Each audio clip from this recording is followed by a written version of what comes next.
even though we are kunti lang tayo. But God is here, amen? So, pati nyo yung mga kapatid, kahit na ano lang, ganyan lang. Kasi alam nyo na. Ayun, thank you for coming. At yung mga nanonood muli, you may be seated in the presence of God. And those of you na mayroon pong mga cellphone, tune in sa atin pong True Gospel Church. Share nyo po ito sapagkat maganda po ang atin pong pag-aaralan ngayon. Itutuloy po natin ito sapagkat ang atin pong mensahe ay yung part 1 po ng Friday.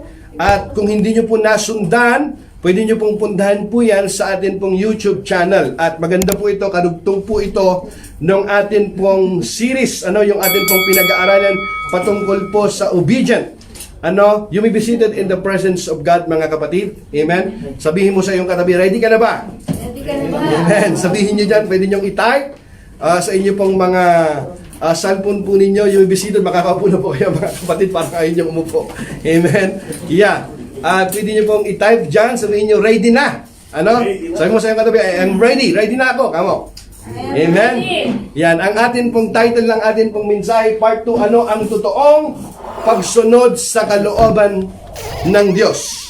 Ano ang totoong pagsunod sa kalooban ng Diyos? Alam po natin na maraming tao na gustong-gustong masunod ang kalooban po ng Diyos. Pero sa pag-aakala nila na nasusunod na ang kalooban po ng Diyos, ito pala ay hindi pala tinatanggap ng Panginoon. Bakit? Kasi hindi lahat naman ng pagsamba ay tinatanggap ng Panginoon. Bakit? Kasi ang hinahanap ng Panginoon ay yung pagsamba sa Espiritu at katotohanan. Kaya kung sumasamba ka at hindi naman totoo yung pagsamba mo, ay hindi po tatanggapin ng Panginoon. Ganun din po mga kapatid, kapag yung pagsunod po natin ay hindi po kompleto yung pagsunod po natin sa Panginoon, yung pagsunod po na yun ay hindi rin po tatanggapin po ng Panginoon. Why? Because alam po natin na yung obedience po is the highest form of worship. Kaya ang sabi ng James, di ba sabi niya, but be doer of the word and not hearers only, deceiving yourself. If anyone's a hearer of the word and not a doer, he is like a man observing his natural face in a mirror. Hindi ka lamang tagapakinig ng kanyang salita, kundi tagasunod ka rin. Amen? Hindi yung mga nakikinig, mabuti yung nakikinig ka ng salita ng Diyos, sapagkat faith comes by hearing, and hearing by the word of God in Romans chapter 10 verse 17. Pero yung tumutupad ka sa iyong naririnig, ginagawa mo, ipinamumuhay mo, yun ang pinagpapala po ng Panginoon. Amen? Kaya yung obedience is the highest form of worship. At yung partial obedience is disobedience. And delay obedience is disobedience. Simple as that, mga kapatid. At we know in the Bible, if we study in the Bible, ang disobedience is rebellion. Rebellion po yan, At ang rebellion po ay sino pa witchcraft. Isa po yung matinding kasalanan sa Panginoon. Hindi mo dinidelay. Kung gusto mong sumunod sa Panginoon, hindi mo sinasabing saka na lang, hindi pa ako handa, hindi pa ako ready. Hindi po ganoon, mga kapatid. It's not up to you. It's up to God. Kung kailan ka hinihipo ng banal na Espiritu, kung kailan pa ang salita ng Diyos ay tumitimo sa iyong puso, mga kapatid, at tinatawag ka ng Panginoon upang magbalik loob, magsisi, manumbalik sa Kanya, ito na yung tamang panahon upang ikaw ay magbalik loob sa Panginoon. Hindi kung kailan mo gusto, kasi baka hindi na dumating yun. Nobody can promise tomorrow. Amen? Yung opportunity, hindi laging dumarating po yan. Sometimes it not once. At if you do not grab that opportunity, you will miss that. Kaya po mga kapatid, mahalaga na maintindihan po natin ang totoong pagsunod sa kalooban ng Diyos. Nakita po natin yung kwento ng isang binatang mayaman dito sa Luke chapter 18 verse 18, ang sabi niya, once a religious leader. Notice the word religious leader. Ask Jesus these questions. Sino po daw yung religious leader? Think about that. Leader po siya, pinuno siya ng isang bayan. Sabi po niya, good teacher, what should I do to inherit eternal life? Napakagandang tanong, di ba? Napakatalino kung ikaw makakaharap mo ang Panginoong Hesus. Ano yung gusto mong, kung ikaw ay bibigyan ng pagkakataon na mayroong kang isang tanong na itatanong sa Panginoon, anong itatanong mo sa Panginoon? Ay wala nang gaganda rito sa tanong na ito, mga kapatid. Kausap, may opportunity ka, kausap mo ang Panginoon eh. Isang pinuno ng mga Hudyo ang nagtanong kay Jesus, mabuting guro, ano po ang dapat kong gawin upang magkaroon ng buhay na walang hanggan? Kung titingnan po natin yung kwento nito, babalikan ko lang po, refresh ko lang po sa inyo, mga kapatid. Nakita po niya ang Panginoon at nung makita niya ang Panginoon, siya po ay mabilis na lumapit sa Panginoon at nagpatira pa siya. Handa ng kanya pong pagpapakumbaba. Ibig sabihin po mga kapatid, siya po ay he humbled himself. Nagpakumbaba siya at tinawag po niyang good teacher. Ay salitang, not just a teacher, but good teacher. Kaya sabi ng Panginoon why do you call me good? Do you really mean that? Yung sinabi mong yan? Kasi there is no good but God. Ang Diyos lamang ang mabuti. Do you think dinatanggap mo ba talaga ako? Do you really mean kung ano ba yung sinasabi mo? Minsan kasi nagsasabi lang tayo sa ating meron lang tayong gustong masabing maganda pero we do not really mean in our heart. And do you know that I love you? Ito yung misunderstood sa lahat I love chocolate, I love this car, I love food, mga ganong mga salita Good teacher. Do you really mean that? Good teacher. Yung sinasabi mo mang yan talagang paninindigan mo? Why do you call me good? Bakit mo ako tinatawag na good? Meron lang isang mabuti kundi ang Diyos. Bakit? Kasi pwede natin sabihin, ay mabuti yan, mabait yan. Sa atin pong standard po natin, pwedeng mabait na po yung tao. Well, sabi ng Panginoon, walang mabuti kundi ang Diyos lamang. Bakit? Kasi hindi naman sa lahat ng bagay ikaw ay mabuti. Amen? Kahit mabuti kang trabahador, pero hindi ka naman mabuting ina. Hindi ka naman mabuting asawa. Hindi sa lahat ng bagay ikaw ay mabuti. Sapagkat sa lahat ng bagay, ang Diyos lang ang mabuti. Amen. Amen. Palakpakan natin ang Panginoon. Ito ang pangunahing katanungan nasa kaibuturan ng puso ng bawat tao.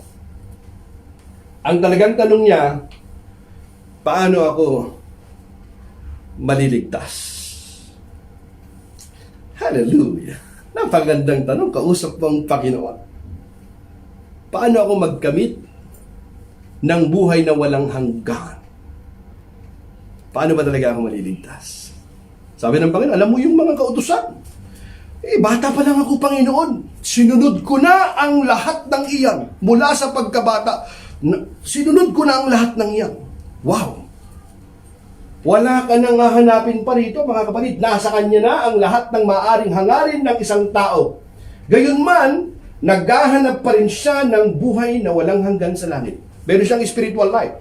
Mayaman siya, siya ay kilala sa lugar nila, siya ay politician siya. Pinuno nga siya Mayaman, binata pa. Kung mayroong gustong mapangasawa, ay naghahanap ng mapangasawa, ito na yung pipiliin nila. Spiritual siya.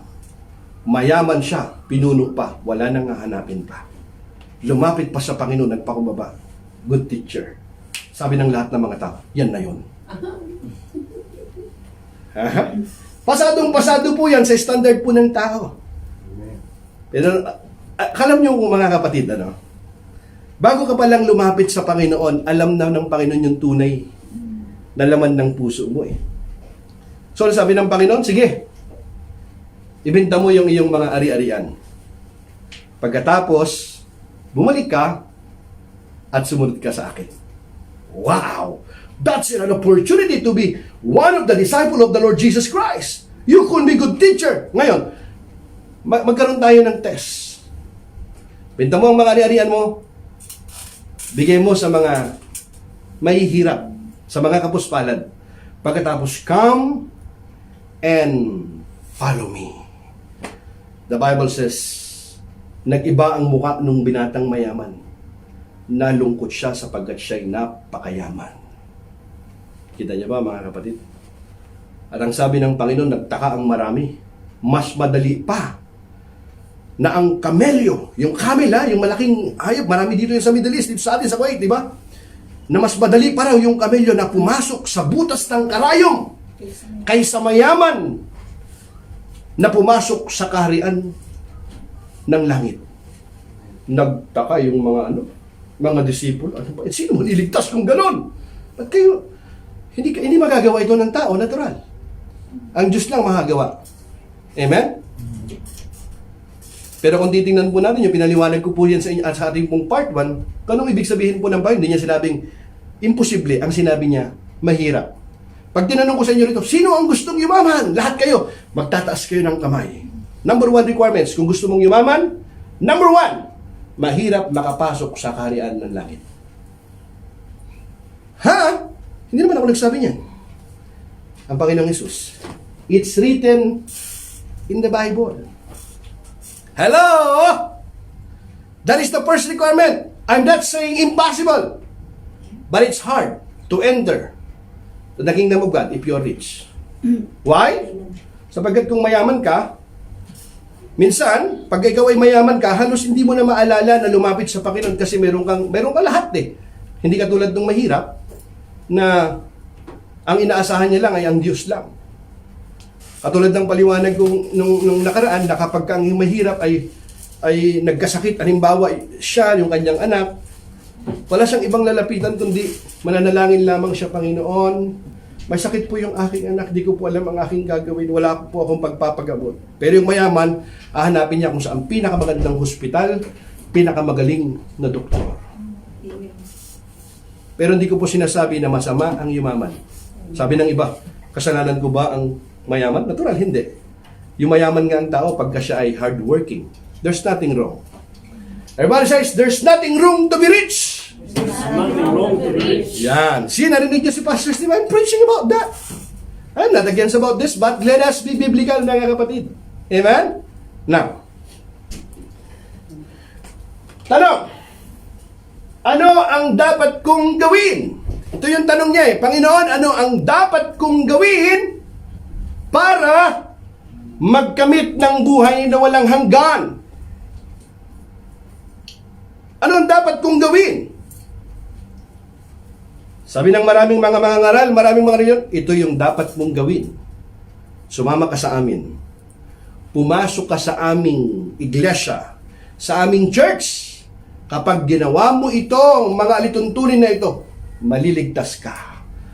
Saang talatang Biblia mababasa? Na kapag pumasok ka, ay magkakaroon ka ng guarantee na ikaw nga ay maliligtas. You can go to church every day and pray. And you never had relationship of the Lord Jesus Christ. Going to the garage does not make you an automobile.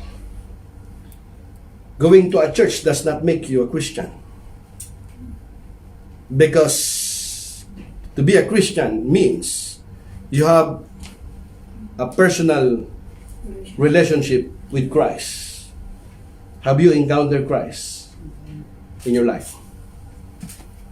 Meron ka bang totoo, tamang relasyon sa Panginoon? Ano ang dapat kong gawin? Ito yung kanyang tanong. Tanong mo yung katabi mo, ano yung gagawin mo, kamo? Amen? Are you with me? Nasusundan niyo po ba ako, mga kapatid? Amen? Nag-umpisa pa lang tayo dyan, mga kapatid. Ha? Okay. Kasi, okay, now. Tinan niyo ba, mga kapatid? Anong ang sagot? Yan ang problema. Bakit? Ano ang dapat kong gawin?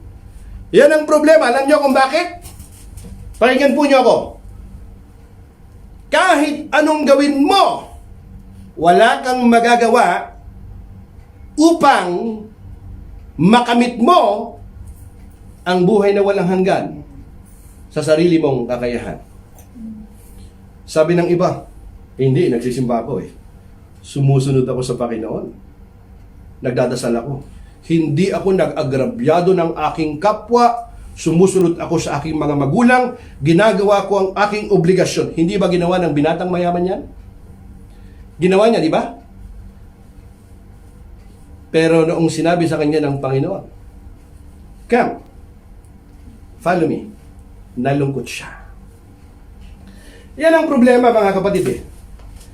Na pinipilit nating abutin ng Diyos sa ating kakayahan, sa sarili nating mga alituntunin. Kaya tayo pumapasok ng mga relihiyon, pumapasok tayo ng iba't ibang denominasyon. Kaya kung minsan ang tao nalilito, napakarami namang relihiyon.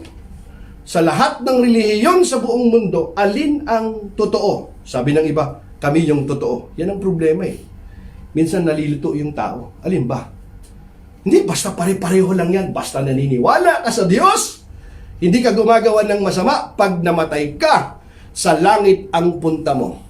I respect that. Saang talata? Wala.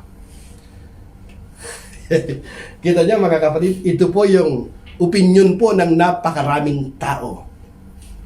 You have the right, it's your right na magkaroon ka ng opinion kung anong gusto mong paniwalaan. Pero hindi lahat ng ating pinaniniwalaan ay tama. Eh kung gusto mo, halimbawa, ikay kinasuhan ka sa batas, kinasuhan ka sa Pilipinas ng batas, sabi niya, ayaw kong maniwala sa batas na yan. Ito yung alam kong batas. Kahit na anong gusto mong paniwalaan, ang batas pa rin ng Pilipinas ang siyang mananaig, mga kapatid. Hindi kung ano yung alam mo. Ganon din po sa batas ng Panginoon. Let us be biblical. Yan lang naman ang aking panawagan, mga kapatid. Let us be biblical. Kung ang atin pong opinion, pananaw po natin, ay hindi po nalalabag ang salita ng Diyos, there's nothing wrong about that. Yung atin bang pagsunod, ay nabibigyan po natin ng kapurihan ng Diyos. Nalulugod ba ang Diyos sa ating ginagawa? And how do you know na nalulugod sa iyo ang Diyos? Hindi sinabi ni Jesus sa binatang mayaman na tuloy-tuloy na siyang magkakaroon ng buhay na walang hanggan sa sandaling ibenta niya ang kanyang mga ari-arian at ipamagay sa mahihirap. You cannot buy a miracle. You cannot buy a ticket to go to heaven. Hindi ka pwedeng ito yung tumulong ako ng marami at kapag ako ay namatay, sa langit ang punta ko. You cannot do that, mga kapatid. You cannot do that. Hindi sinabi ng Panginoon, okay, ibenta mo yan, pag bininta mo lang, binigay mo sa mahirap, sa langit ng punta mo. Hindi. Come and follow me. Doon pa lang mag-uumpisa. Meron yung tao, kapag nakarinig ng salita ng Diyos sa una, na-bless ako sa message na narinig ko ngayon. Praise God. Kumakanta pa yan. I surrender all. Sabi niya, sinusuko ko na, Panginoon, ng lahat. Umiiyak pa siya. Paglabas pa lang ng bahay, kanina ay surrender ko na. Ngayon, anong nangyari na? Hello. Tanawin katabi mo, anong nangyari? Woo! Dali ka. Okay. Hindi sinabi ni Jesus, yan. Ang sabi ng Panginoon, pagkatapos mong gawin yan, come and follow me. Halika at sumunod ka sa akin. Yan ang panawagan ng Panginoon sa lahat ng mga disipulo niya. Yung sabi ng iba, teka muna, Panginoon. Mayroon pang magpapakasal ayusin ko muna ito. Sige, doon ka na muna, magpakasal ka na muna. Mayroon pa akong ililibing Sige, doon ka na muna. Umpisa mo na muna yan. Mayroon pa yung business na tapos gawin mo na lang muna yan. You cannot do that, mga kapatid. Kung kailan ka tinatawag ng Panginoon, doon ka mag-response. Hindi mo pinaghihintay-hintay ang Panginoon, mga kapatid. Amen? Amen. Sabi mo ng Biblia, God saved you by His grace when you believe. And you can't take credit for this. It is a gift from God. Your brother says, gift from God. Gift from God. If someone give you a gift, did you ask that person, how much did you buy that? No. It's a gift. Don't ask that. You just simply receive it and say, thank you. You don't pay it, right? Because it's a gift. Regalo yun Amen? Now, sabi po niya, you can take credit for this. It is a gift from God. Salvation is not a reward for the good things we have done. You heard that? Salvation is not a reward for the good things we have done, so none of us can boast about it. For we are God's masterpiece. He has created us as anew in Christ Jesus so we can do the good things He planned for us long ago. That means, mga kapatid, ito po ay libreng regalo ng Diyos na ipinagkaloob sa atin. Yan po ay grace o biyaya po ng Diyos.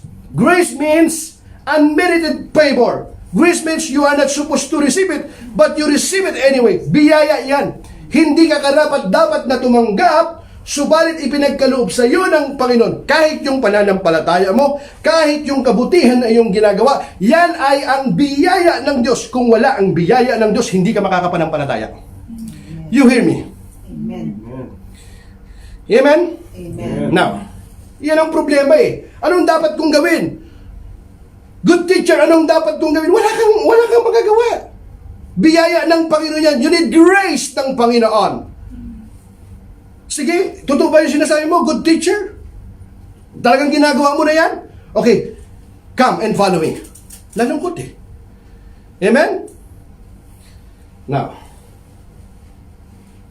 sabi sa Tagalog, dahil sa biyaya ng Diyos, naligtas kayo ng sumampalataya kayo kay Kristo. Kaloob ito ng Diyos at hindi galing sa inyo. Hindi galing sa inyo. Hindi ito nakasalalay sa mabubuti ninyong gawa para walang maipagmalaki ang sinuman. Kasi hindi eh. Every Sunday, nagsisimba ako. At hindi ako nakakalimot na magbigay ng abuloy tuwing linggo. I am faithful sa tithes and offering ko. At worker ako sa church. Langit ng punta ko. Walang ganon, kapatid. Hindi ganon ang sinasabi po ng Biblia. Kaloob po ng Diyos yan. That is the grace of God. Amen? Wala tayong may pagmamalaki sa Panginoon. Ginawa niya ang lahat ng yan. Regalo po ng Panginoon. Biyaya ng Diyos yan dahil sa kanyang habag. Amen. Amen. Sabi mo sa iyo katabi, kailangan natin ng biyaya ng Diyos. Amen. Kung wala ang biyaya ng Diyos, mga kapatid, hindi tayo makakalapit sa Panginoon. Sabi ng iba, basta pag nagdasal ako, diretso ka agad ako sa taas. Sino sa taas? Si Amad. Basta pag diretso ako, diretso ako. Diretso ka? Saan talata? Diretso ka. Wala eh. Meron tayo mga pananaw minsan, pananaw lang natin. Akala natin nakakasunod tayo sa Panginoon. Hindi, mga kapatid. Yung pagsunod, hindi kung anong gusto natin pagsunod sa Panginoon. Yung pagsunod, mga kapatid, yung ayon sa kalooban ng Diyos. Amen? At yun ay totoong pagsunod. Hindi yung kung ano yung gusto mong pagsunod. Ang gusto kasi ng maraming tao, sino si Kristo sa iyong buhay? Siyang aking tagapagligtas. Hallelujah! Jesus is my Savior! Yun ang gusto ng tao eh. Amen? Hello, mga kapatid. Not just Savior. Jesus is our Lord and Savior. That means He is the master of your life. He is the master of your life. Siya rin yung Panginoon mo at tagapagligtas mo. Bakit? Kasi kapag tagapagligtas lang, ikaw yung nasusunod. Yung makapunta sa church ngayon eh.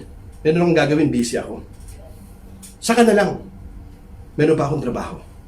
Wow, you're the master. You are the master. Jesus is your Savior.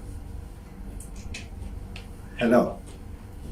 Maraming mga nalinlang dito, nadaya. Why? Gusto kasi nila Savior lang. No. Kapag si Jesus ang iyong Panginoon, gusto mo talagang makasunod ng totoo sa kalooban ng Panginoon, si Jesus ang iyong Panginoon tagapagligtas. That means, hindi yung kalooban mo ang masunod, kundi yung kalooban ng Diyos. Kahit mayroon kang gustong-gustong gawin, kapag iyon ay hindi magbibigay ng kapurihan sa Panginoon, iyong isasakripisyo mo ang bagay na yan. At yun ang hinahanap ng Panginoon. Amen? Hallelujah. I want to say, praise the Lord.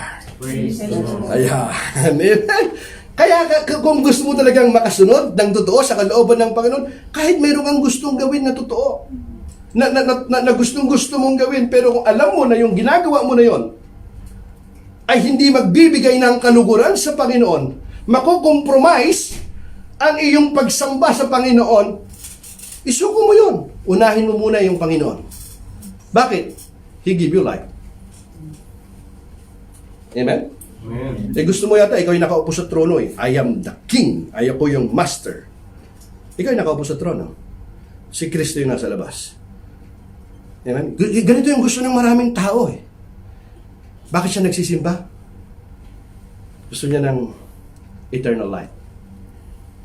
Bakit siya nagsisimba? Gusto niya na ng tagapagligtas. Good. Good. Everybody say, good. Good. Good. Good naman talaga, di ba? Pero when you talk about sacrifice na, come and follow me, ibang usapan yon. Yan ay totoong pagsunod na. Ha? Tignan nyo. Hindi nagbigay ng bagong utos si Jesus nang sabihin niya sa binata na ipagbili niya ang kanyang ari-arian. Hindi niya sinasabi kanino man na ipagbili ang kanyang mga ari-arian, ngunit alam niyang pag-ibig sa mga ari-arian ang nakapipigil sa binatang ito sa pagbibigay ng kanyang buhay sa Diyos para sumunod sa kalooban ng Diyos. Yun ang nagiging dahilan. Sabi na, hindi. Ang problema ko kasi yung aking trabaho, kaya di ako makasunod sa kalooban ng Panginoon. Really? How? Maling dahilan. Kailangan magtatrabaho, natural. Utos ng Panginoon niya, kailangan magtrabaho eh. Pag di ka magtrabaho, alam nga naman, anong gagawin mo? Aasa ka lang. Ayun ang Panginoon yun. Eh pwede naman sabihin, Panginoon, Panginoon. Panginoon, hindi lang Panginoon. Panginoon. Amen? Everybody says, Panginoon. Panginoon. Mga kapatid, hindi problema ang trabaho mo. Ang problema ikaw. Hindi ang Panginoon. Ang Panginoon nagbigay sa iyo ng trabaho mong yan. Sisihin mo pa? Sisihin mo sarili mo. Hindi yung trabaho mo. Ganun kasi ang ginagawa ng dahilan ng iba eh. Alam ng Panginoon ang laman ng puso mo. Kung gusto mo talagang maglingkod sa Panginoon, gusto mo siyang unahin, mga kapatid, ipagdasal mo. Nang totoo, Panginoon, gusto ko pong makasunod sa iyo, Panginoon. Gusto ko pong maglingkod. Subalit, Panginoon, ito po yung aking kalagayan. Hindi po lingid sa inyo ang aking kalagayan. Kumilos po kayo at gumawa po kayo ng himala sa aking trabaho. Pinagpapasalamat ko po ito, Panginoon. Sa tingin mo, kapag ang iyong puso, motibo ng puso mo malinis at maganda, hindi kaya pakikinggan ng Panginoon? Pero kung wala kang desire na para maglingkod sa Panginoon, puro ka na lamang dahilan. Sabi mo sa iyong katabi, huwag kang puro dahilan. Come on. Hello? Amen? Amen. Blessing yun eh, na pinagkaloob ng Panginoon. Amen? Ayan. Now, dapat nating ipagbili ang anumang bagay na higit nating iniibig kaysa Diyos. Hindi natin mapaglilingkurang pareho ang Diyos at ang kayamanan. Bakit? Di ba na ako nagsasabi niyan eh? Basahin ko lang. Bakit sinasabi ng pastor nyo ganyan? Hindi ako eh. Basahin nga natin. Bakit ako? Ayan o, Matthew 6:22. No one can serve two masters, for you will hate one and love the other. Hindi ka rin pwedeng sumakay ng eroplano, dalawang eroplano. Mamili ka. Hindi ka pwedeng mag-flight. Saan ka punta? Flight mo. Sa US. Tapos, sa Pinas. Gusto ko mag-flight ako sa dalawa. Hindi pwede yun. Mamili ka. Amen? Amen. Now, okay. No one can serve two masters, for you will hate one and love the other. You will be devoted to one and despise the other. You cannot serve God and be enslaved to money. You cannot, sabi niya, you cannot serve God. Bakit? Yung problema kasi yung pera, hindi naman problema yung pera na naman eh. Alam nyo, minsan yung tao, hindi kasi kung unawain talaga nating mabuti, yung Biblia, hindi naman against ang Panginoon sa mga mayaman. In fact, maraming lingkod ang Panginoon na yumaman. Amen? Walang masama doon. Yung pera also, money is not evil also. Tingnan nyo. Tingnan mo ha. Sinabi na Jesus sa mayaman, isa lang piliin mo. Hindi maaaring dalawa. Hindi lang pag-ibig sa mga ari-arian ang nagiging hadlang natin sa pagsunod kay Jesus. Maaaring pag-ibig sa sarili. Kasambahay, kaibigan, trabaho, o katanyagan. Yan ang pwedeng maging dahilan, mga kapatid eh. Amen? Yan yung mga nagiging sagabal kung minsan. Are you with me, mga kapatid? Amen. Kung ito yung mga nagiging sagabal minsan, mga kapatid, hindi mo minsan makulit lang tayo eh. Mapapansin natin minsan-minsan, isa-isa nang nawawala ang mga yan. Bakit? Kasi aalisin ng Panginoon isa-isa yan, ayaw mong umalis eh. Dahil sa pag-ibig ng Panginoon, para makasunod ka sa Kanya ng lubusan, ako na yung gagawa ng paraan, sabi ng Panginoon. Isa-isa nawawala na, alis-alisin ng Panginoon doon. Nandun ka lang sa wilderness, 40 years ka doon, mag-i-stay ka. Saka mo ma-enjoy yung a land flowing milk and honey, yung pagpapala ng Panginoon. Gusto mong maglakbay ng 40 years doon? Kapag ikaw ay mahina na, kapag kamalabo na ang mata mo, saka doon mo palang, ay, nandito na ako sa promised land. Amen. Praise God. Nandito na ako sa promised land. Mga kapatid, ang kalooban natin ng Diyos sa ating buhay, habang malakas pa tayo, habang naririnig pa natin ang mga awitin, at kapag ka naririnig natin ang salita ng Diyos, pumapatak pa yung ating mga luha. Enjoy mo po mga kapatid, yung paglilingkod sa Panginoon because it's not a burden. It's a calling. Amen? Kasi pagka dumating ang panahon, na kahit makarinig ka na ng mga magagandang awitin sa Panginoon, marinig mo ang salita ng Diyos, hindi ka na nasasaktan, hindi na pumapatak ang iyong luha. Magtaka ka na. Bakit hindi ako tinatamaan ng salita ng Diyos? Parang hindi na tumatalab sa akin. Mga kapatid, kung nakakaramdam po kayo ng ganon, ito na yung tamang panahon na ikaw ay lumuhod at magsisi sa Panginoon. Alam niyo kung bakit mga kapatid? Kasi yung banal na espiritu na pipighati na. Huwag natin bigyan ng pighati ang banal na espiritu na siyang patuloy na nagkukonvict po sa atin mga kapatid. Amen? Amen. Yeah.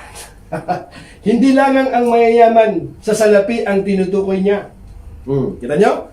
Kundi lahat ng nagpapahalaga sa mga bagay sa sanlibutan ng higit sa pagpapahalaga sa Diyos. Sabi po ng Biblia mga kapatid, in Luke chapter 12, verse 16 to 21, then he told them a story. A rich man had a fertile farm that produced fine crops. He said to himself, what should I do? I don't have room for all my crops. Then he said, I know. I'll tear down my barns and build bigger ones. Then I have room enough to store all my wheat and other goods. And I'll sit back and say to myself, my friend, you have enough stored away for years to come. Now, take it easy. Everybody say, take it easy. Now, take it easy, eat, drink, and be merry. But God said to him, you fool, you will die this very night. Then who will get everything you work for? Yes, a person is a fool to stir up earthly wealth, but not have a rich relationship with God. Write it down mga kapatid. In Luke chapter 12, verse 16 to 21. Hindi ako nagsasabi nito mga kapatid. Binasa ko po ito eh. Siguro ang tagal-tagal kasi na nating nakikinig po ng salita ng Diyos, di na naririnig ito eh. Diba sabi ng iba, kailan ka magpo-for good? Marami ka nang naipon. Relax ka na lang, easy na. Magpapahinga ka na, okay?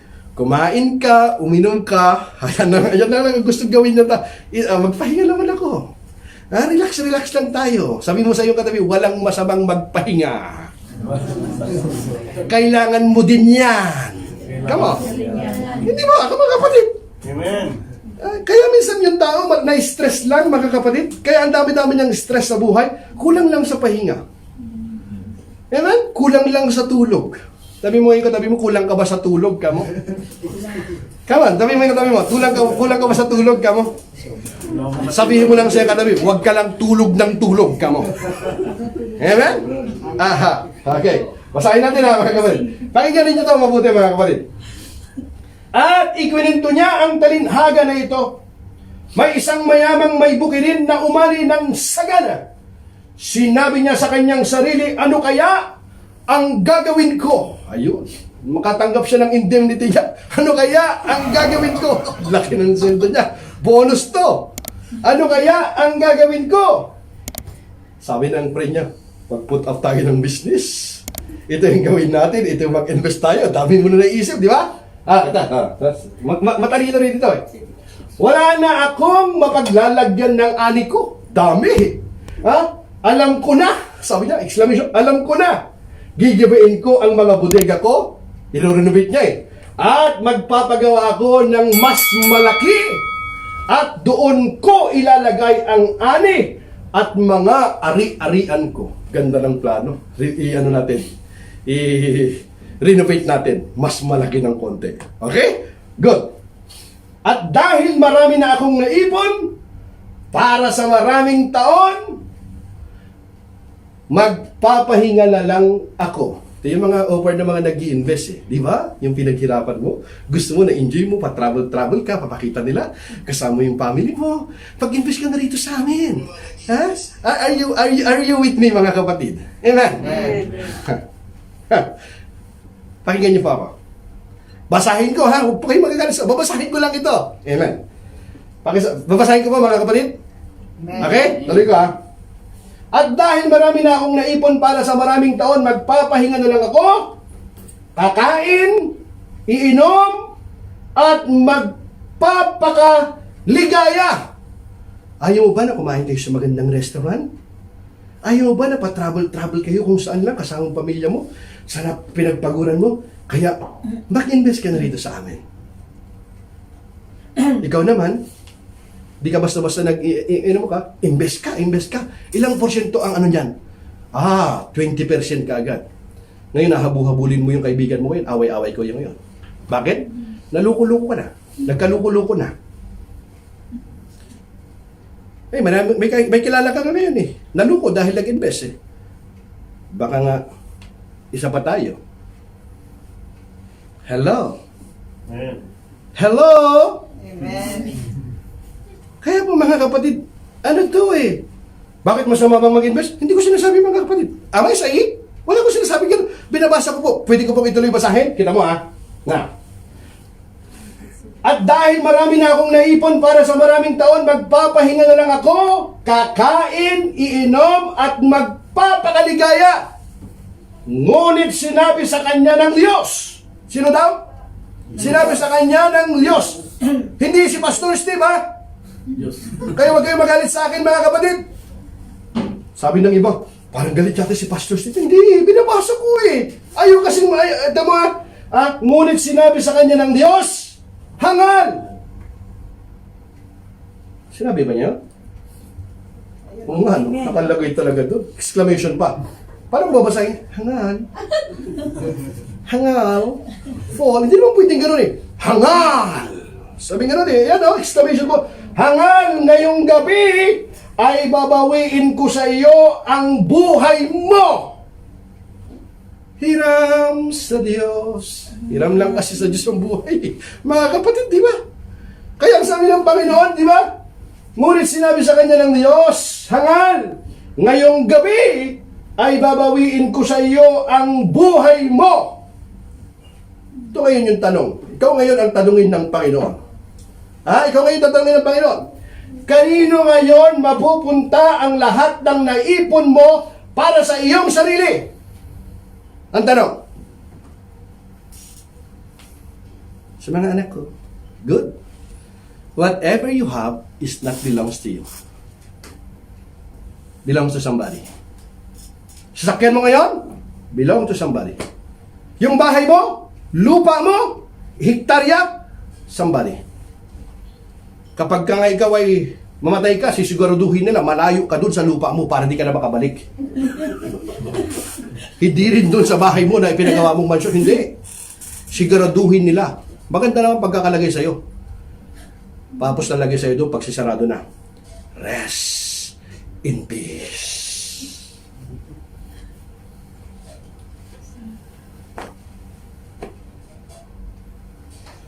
Hello. Tuloy natin mga kapatid. Amen. Kita niyo mga kapatid? Tignan mo. Kanino ngayon mapupunta ang lahat ng inipon mo para sa iyong sarili? Ganyan ang mangyayari sa taong, pakinggan po ninyo nagpapayaman sa sarili, ngunit mahirap sa paningin ng Diyos. Hallelujah. Yun ang problema, mga kapatid. Nagpapayaman ka na nagpapayaman, walang problema. Pero ang problema, yung kingdom ng Panginoon. Seek ye first the kingdom of God and His righteousness, and all these things shall be added unto you. Hallelujah, hallelujah. Totoo ba yun? Amen. Kinanta mo pa. Amen. Pero, seek ye first. First daw siya. Kingdom ng Panginoon.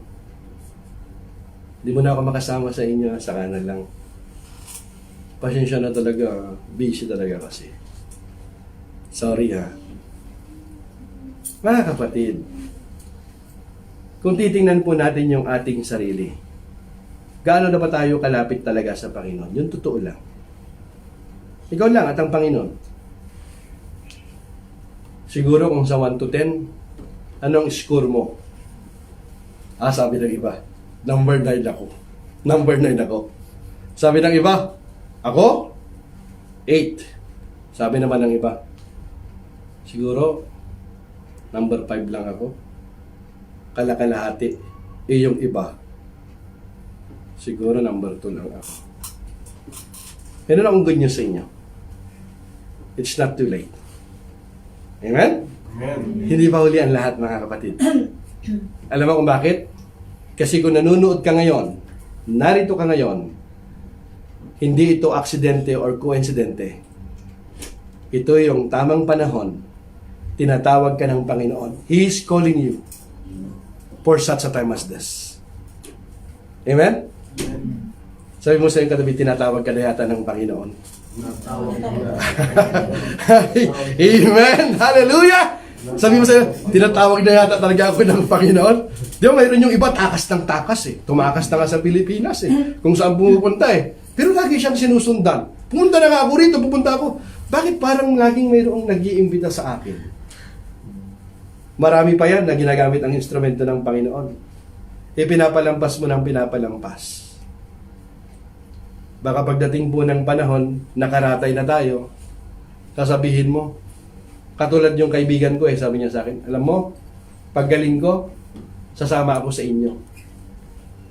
Pero alam nyo, ilang buwan lang. 1 buwan pa lang, wala na, di na kami nagkita. Kinuha na siya ng Panginoon. Alam nyo kung bakit, mga kapatid? Hindi lahat ng pagkakataon na mayroon tayo, mga kapatid, natatamasa po natin. Dati kapag tayo nakakapagtipon, nakakapanalangin pa rin tayo sa isa't isa. Hindi na natin nagagawa ngayon yan. Alam nyo mga kapatid, pagdating po ng panahon, na kahit yung gustong-gusto nyo pong gawin, hindi na natin magawa. Alam nyo po ba ngayon? Marami po sa lugar na yun, mga kapatid, na hindi sila makabit-bit ng kanila pong Biblia. Gusto nilang sumamba pero wala silang pupuntahan para magsimba. Pero binibigay sa atin ng lahat ng Panginoon. Iahatid ka pa, susunduin ka pa, ayaw mo pa. Kita mo yan. Pero sabi mo, hindi. Mahal kong Panginoon. Huwag ka ng puro dahilan. Magpakumbaba ka na lang sa Panginoon. Yun ang gusto ng Diyos sa atin. Magpakumbaba tayo. Amen? Amen. Amen. Ayan. Tuloy ko Okay lang po ba? So gusto niyo yung ganito, medyo tahimik ako, di ba, ng ganyan? Kasabihin nyo, ganito naman ako, malumanay na ito. Amen. Atas kasi ito ng pag-ibig, kapatid eh. Di ba? Ayan, ito naman. Ito ang mga dahilan bakit hindi tayo makasunod ng totoo sa kalooban ng Diyos. Gusto niyo malaman? Gusto niyo malaman? Okay. 1 Timothy chapter 6 verse 10. Write it down. Write it down. For the love of money. For the love of money is the root of all kinds of evil. Notice the word. For the love of money. Not money is evil. No, it's not evil. Money is not evil. But the love of money, magkaiba kasi yun eh. Yung pag-ibig sa salapi at yung salapi, bakit pera yun eh? E paano ka kakain kung wala kang pera? Kailangan mo ng pera para may panggastos ka. Ang problema, pag-ibig sa salapi. Anong ibig sabihin ng pag-ibig sa salapi? Ibig sabihin, yung panahon na dapat na iukol sa Panginoon, kinukuha mo na. Yung hindi dapat na gawin mo dahil nalalabag mong salita ng Diyos, ginagawa mo na. Hindi dapat kumapit sa patalib, kumakapit ka na. Yan ay pag-ibig na sa salapi.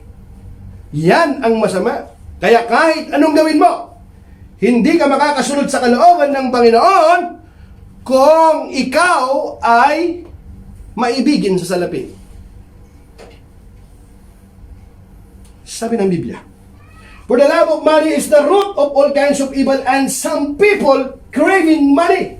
You see the word craving? Iba parang nag-crave ka doon sa sweet, sa chocolate.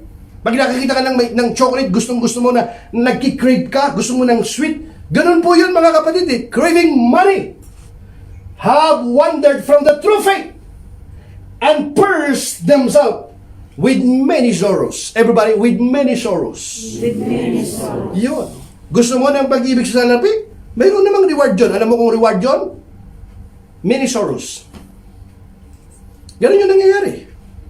Alam mo sapagkat ang pag-ibig sa salapi ang siyang ugat ng lahat ng kasamaan. Ang sobrang paghahangad ng salapi ang nagtulak sa iba na tumalikod sa pananampalataya. Kita mo? At nagdulot ng maraming paghihinagbis sa buhay nila. Anong dulot daw nun? Paghihinagbis sa buhay nila. Yun. Naghihinagpis ka na. Bakit? Sunod-sunod na yan. Yun ang bunga nun eh. For the love of money. There's nothing wrong about money. Pero nga akong kilala eh. Kasama namin dati sa church. Sabi niya, alam mo pastor, meron akong kasama sa bahay. Ako yung nagdala sa ospital sa kanya eh. Kasi meron siyang nag-iisang anak. Hindi pa sila magkasundo. Alam niyo yung mga pautang niya, binigay niya na lang sa akin yung listahan. Ang dami niyang pautang, pastor. Ang tagal niya sa company. Hindi pa sila, nag-iisa lang yung kanyang anak. Ang laki ng kanyang makukuha. Wala na. Paano niyo pa masisigil yung mga pautangan niya na ganyan ang listahan? Alam mo, lungkot na lungkot yung kapatid. Sabi ko, Brad, sabi niya, saan kayo mapupunta lahat ng yun, pastor? Ano? Nag-iisa yung anak niya, hindi pa sila magkasundo. Ganyan talaga ang buhay. Sabi mo sa iyong katabi, ganyan talaga buhay. Amen? Balik tuloy natin? O kung nasing prayer na tayo? Hello? Prayer na, okay. Ang tanong, gusto ba talaga nating makasunod ng totoo sa kalooban ng Diyos? Yan tanong. Sige, tanong tayo. Let's settle the matter. Gusto ba talaga nating makasunod ng totoo sa kalooban ng Diyos? Ngayon, ito yung tanong sa atin ng Panginoon. Kasi ito na. I-deny mo na yung sarili mo. You will take up now the cross. Ay, ibang usapan na yun. Ayaw ng tao yan. Eh, gusto mo makapunta sa langit eh. Aha? Okay. Salamat. Okay. Matthew chapter 19, verse 27 to 29. Then Peter said to him, we've given up everything to follow you. You heard that? Hello! We've given everything. Sabi ni Peter, Then Peter, we've given up everything to follow you. You wanna follow Christ? So wag kang lingon ng lingon. Follow first Christ. Sumunod ka muna sa Panginoon. Huwag kang matakot. Ang Panginoon ng driver ang Panginoon ng piloto, ba't ka na natakot? Okay? Ikaw man, yun yung mga hadlang. Then Peter said there, we've given up everything to follow you. What will we get? Wala na masama magtanong. Okay, Panginoon, sabi niya, isinuko namin ang lahat para sumunod sa iyo. Ano may mapapala namin? Ano mapapala namin? Wala namang masamang magtanong sa Panginoon. Sagot ng Panginoon. Kita mo, sagot ng Panginoon Ngayon, Panginoon, kung gusto mo talagang sumunod ng totoo sa kalooban ng Panginoon, gusto kong sumunod sa iyo. Pero pag sunod ko sa iyo, Panginoon, ng totoo, isusuko ko ang lahat, Panginoon. Ano yung mapapala ko? Tanong natin yun sa Panginoon, anong mapapala ko? Ano mo sagot ng Panginoon? Ito, basahin ko Jesus replied, Hallelujah! I assure you that when the world is made new and the Son of Man, that is the Lord Jesus Christ, sits upon His glorious throne, you who have been my followers will also sit on 12 thrones, judging the 12 tribes of Israel. And everyone who has given up houses, or brothers, or sisters, or father, or mother, or children, or property, for my sake, will receive 100 times as much in return, and will inherit eternal life. Hallelujah! Palakpakan natin ang Panginoon. Kita nyo? Ano yung sinisigurado na ng Panginoon? Tatanong mo, ay Panginoon, gusto namin makasunod ng totoo sa iyo. Ano yung mapapala namin? Sinagot ng Panginoon. Wala ka bang mapapala? Natural. Bakit? Kasi kung minsan, kung ito yung mga nagiging hadlang mga kapatid, para tayo ay manampalataya, makasunod ng totoo sa Panginoon, mga kapatid, kailangan kang manindigan sa katotohanan. Kasi kung nanindigan ka sa katotohanan, sinunod mo ang kalooban ng Panginoon, sa tingin mo, pababayaan kaya ng Panginoon yung mga mahal mo sa buhay? Manindigan ka nga lang. Kasi minsan mayroong persecution. Kaya mo? Igalit kasi yung nanay ko, yung tatay ko, pagka sumunod ako sa inyo. Baka yung asawa ko, hindi na ako kibuan eh. Baka hiwalayan ako ng aking asawa. Eh, maimili ka na doon. Ano, gusto mo mawalan ka ng Diyos o gusto mo mawalan ka ng asawa? Mamili ka. Pag dumating sa panahon na gano'n. Eh, pero kung pinapayagan ka ng asawa mo, pasalamat ka. Eh, paano kung hindi na? May mga taong gano'n ng sitwasyon, mga kapatid. Pero ang sabi ng Panginoon, piliin mo pa rin ang katotohanan. Manindigan ka sa iyong katotohanan. Sabi mo sa iyong katabi, hindi rin pala madali. Hello, are you with me mga kapatid? Ito, matapos na tayo, huwag kayo mag-alala mga kapatid. Kasi gusto kong manamnam natin itong mabuti. Okay? Yung iba kasi 7 minutes lang, 10 minutes lang, gustong-gusto nang umuwi. Hindi naman natin naintindihan. Di ba? Di magtyaga tayo ng konti, naintindihan natin. Nagsalita si Pedro, paano naman po kami? Iniwan namin ang lahat para sumunod sa inyo. Ayan, di ba? Ano po ang mapapala namin? Eh, tatanungin ka ng Panginoon, di ba? Overtime ka ng overtime. Panay ang part-time mo. Ang dami mong naipon. Anong napala mo? Di ba, kasama mo, kaibigan mo? Anong nangyari? Wala na. Friend, goodbye, friend. Hello. Tatanungin ka ng Panginoon, ano ngayon ang napala mo? Wala. Sama ng loob. Tanungin mo yung katabi mo, napala mo ba yun? Di ba? Kaya tatanungin ka ng Panginoon, sige, ito yung gawin mo. Trabaho ka ng trabaho, ibuhos mo lahat ng lakas mo, ubusin mo na doon. At the end of the day, ano pala mo? Sakit ng likod ko eh. Samahan mo nga ako, saan? Baka may kilala kang magaling na doktor. Kasi naipon mo, yun yung pambabayad mo eh. Aha. Mga kapatid, realidad to ng buhay, nangyayari ito. You know what, mga kapatid? Kapag ikaw ay binigyan ng tungkulin ng Panginoon, give your best. If you are a waiter, you are a helper, you are a driver, you are a chef, you are an engineer, give your best. Give your best. Don't do something not given your best. Kasi yan ang gusto ng Panginoon eh. Give your best. Pero yung panahon na dapat mong iukol para sa Panginoon, huwag mong kukunin. Because if you will take something that is not belongs to you, pati yung binigay sa iyo ng Panginoon, babawiin niya. Biblikal. Si Adam tsaka si Eve, binigay ng Panginoon sa kanila yung sa paraiso lahat. You will rule lahat. Wag lang yung punong kahoy na nagbibigay ng karunungan at ng kasamaan. Huwag niyong gagalawin yung ano na yun, bungang kahoy na yun. Ginalaw nila. Anong nangyari? Kinuha ng lahat ng Panginoon sa kanila. David, bibigay ko sa iyo ang kaharian. Simula sa shepherd, naging king ka. Huwag mong gagalawin si Bathsheba. Hindi sa iyo yun. Ginalaw niya. Anong nangyari? Kinuha sa kanya yung throne. Kapag ginalaw mo ang hindi para sa iyo, pati yung binigay sa iyo ng Panginoon, kukunin niya, magsisisi ka. Are you with me? Amen. Kaya ka maraming mga naghihinagpis sa bandang huli. Sabi na iba, ang tagal-tagal kong nagsakripisyo. Ito lang palang mapapala ko. Akala ko pa naman, mabibigyan ako ng magandang buhay. Bibigyan mo nga ako ng magandang tulugan. Puro sama ng loob naman inabot ko sa iyo. Eh ikaw yan pinili mo Magtiis ka. Amen. Sabi mo siyang katabi, it's your choice. Oh, hallelujah! Okay, tutuloy ko ha. Nagsasabi, paano naman po kami iniwan namin ang lahat para sumunod sa inyo? Ano po ang mapapala namin? Yan ang tanong, walang masama. Tanong mo sa Panginoon yan. Sumagot si Jesus, sinasabi ko sa inyo ang totoo.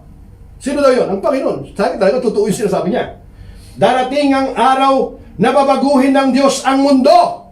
At ako, na anak ng tao, ay uupo sa aking trono. At kayong mga tagasunod ko ay uupo rin sa 12 trono upang husgaan ang 12 lahi ng Israel. At ang sino mang nag-iwan ng kanyang bahay, mga kapatid, mga magulang, mga anak o mga lupa dahil sa akin, ay tatanggap ng mas marami pa kaysa sa kanyang iniwan, at tatanggap din siya ng buhay na walang hanggan. Hallelujah! Yung binatang mayaman, sayang.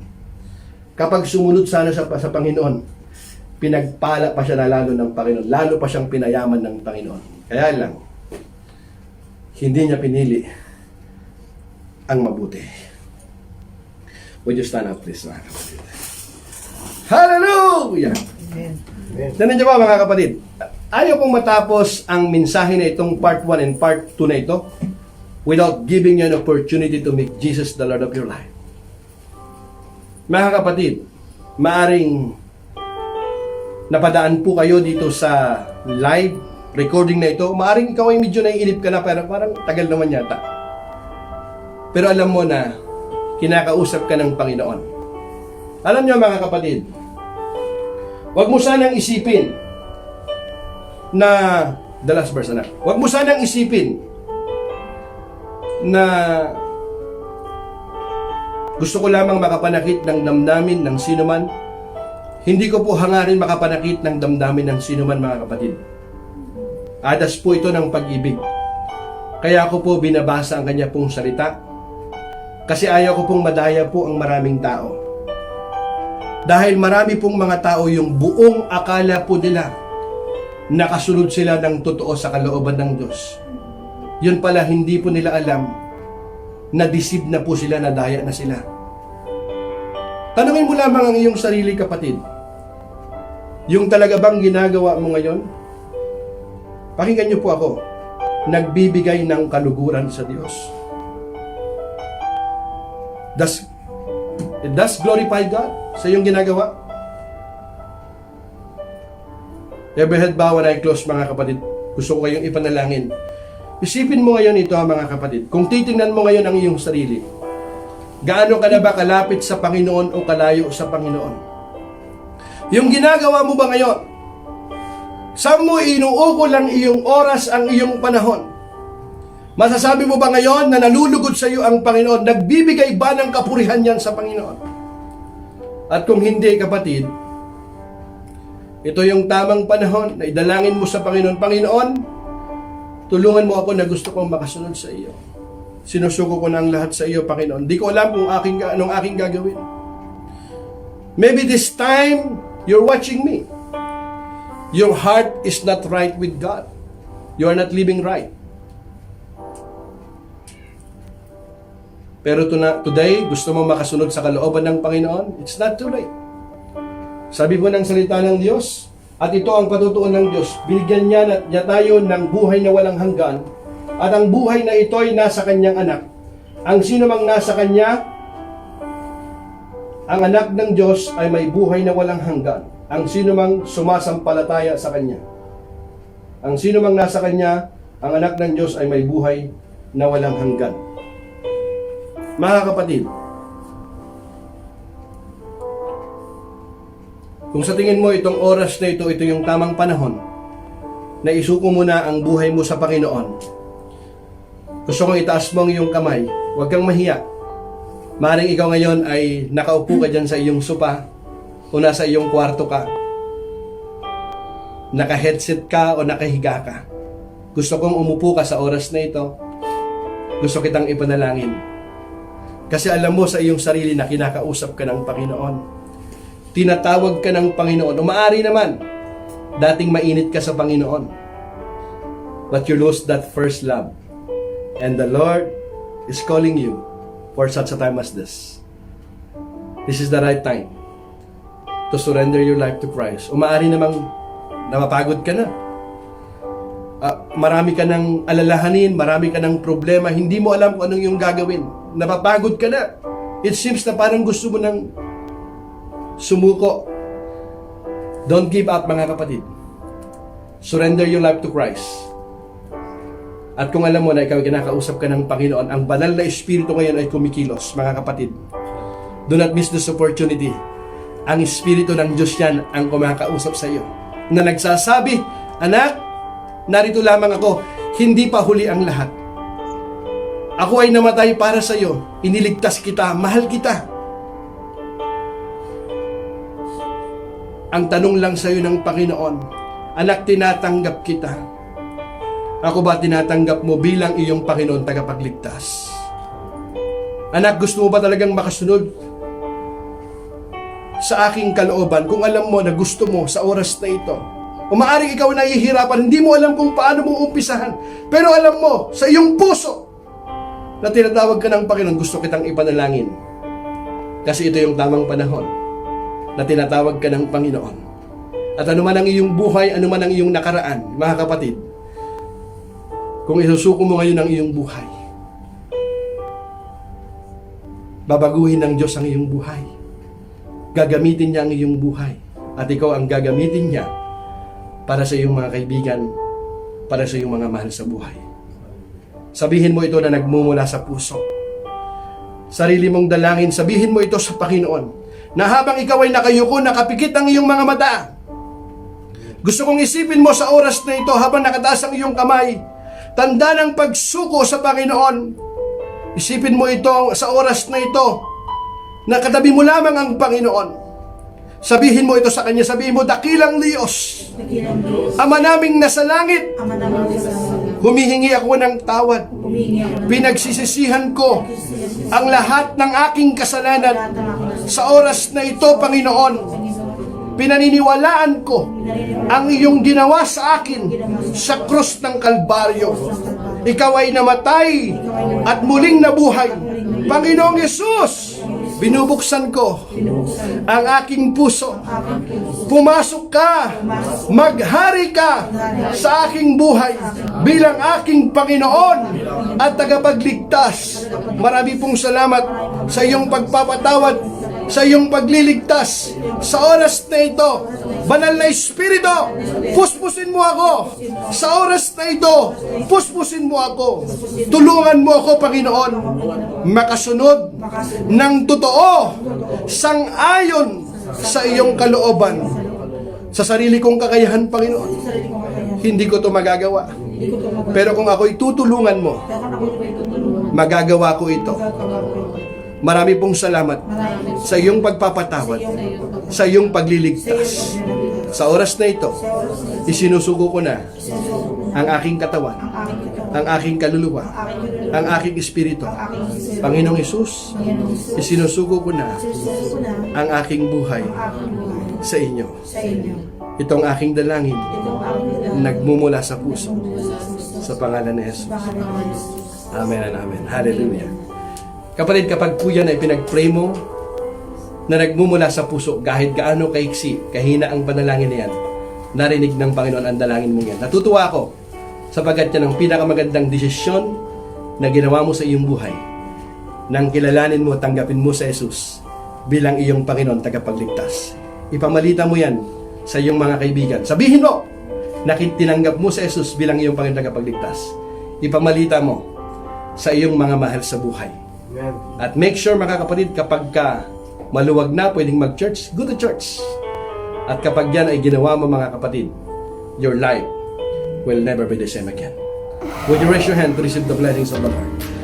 Now to the King of Kings and Lord of Lords, mighty God, everlasting Father and Prince of Peace, because you put God first place in your life, and you continue to live a life worthy of the calling and obedient to His word.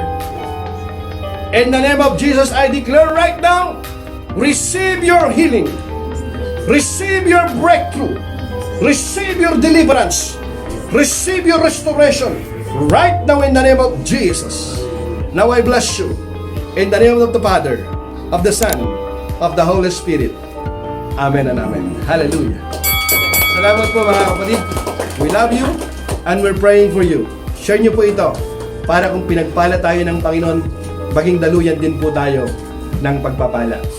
We'll see you again next week.